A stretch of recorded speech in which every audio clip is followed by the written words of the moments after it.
As-salaam wa-alaikum, brothers and sisters. Welcome to Year 3 of the 17 Verses podcast. I'm your host, Maher Haq. In this podcast, we take a small selection from the Quran every day and recite it to you in plain English, so you can get a small slice of God's Word while you go about your day. By averaging 17 verses per day, we're able to break the Quran down into manageable pieces and finish it in 1 year. If you enjoyed the podcast, please help spread the word. Tell your friends and family, subscribe in iTunes or Stitcher, and write us a review. Today's selection is the entirety of Surah 95, At-Tin, or the Fig, verses 1 through 8.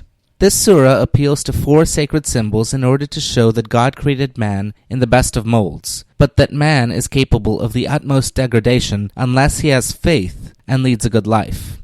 Tafseer for this surah concerns the 4 sacred symbols mentioned in verses 1 through 3.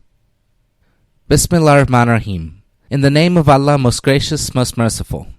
By the fig, and by the olive, by the Mount of Sinai, and by this city of security, or Mecca.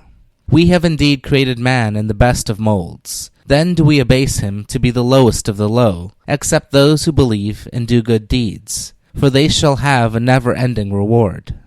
So what causes them to disbelieve you concerning the day of judgment? Is not Allah the best of all judges? Ameen.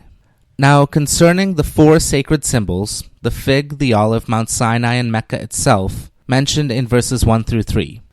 Quote, about the precise nature of the first 2 symbols, and especially of the symbol of the fig, there is much difference of opinion. If we take the fig literally to refer to the fruit or to the tree, it can stand as a symbol of man's destiny in many ways. Under cultivation, it can be one of the finest, most delicious, and most wholesome fruits in existence. In its wild state, it is nothing but tiny seeds, and is insipid and often full of worms and maggots.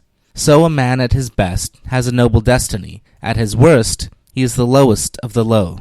Christ is said to have cursed a fig tree for having only leaves and not producing fruit, enforcing the same lesson, in the book of Matthew, chapter 21, verses 18 through 29. There is also a parable of the fig tree in the book of Matthew, chapter 29, verses 32 through 35. And you can also see the parable of the good and evil figs in the book of Jeremiah, chapter 24, verses 1 through 10. Next, the olive.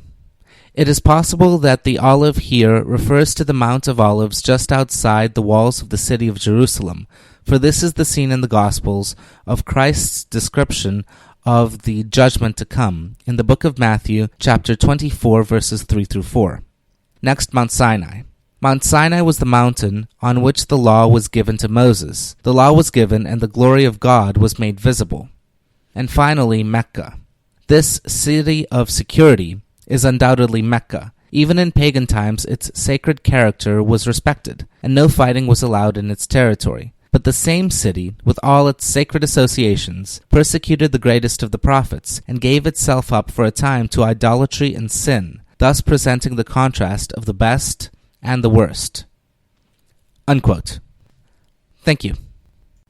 This concludes today's episode of the 17 Verses podcast. I hope that this selection helps increase your understanding of the Holy Quran just a little bit. If you like the podcast, you can subscribe in iTunes or Stitcher and write us a review. Or you can grab the RSS feed and put it into your own podcast app. The show notes, including a text version of this episode, can be found by going to 17verses.com.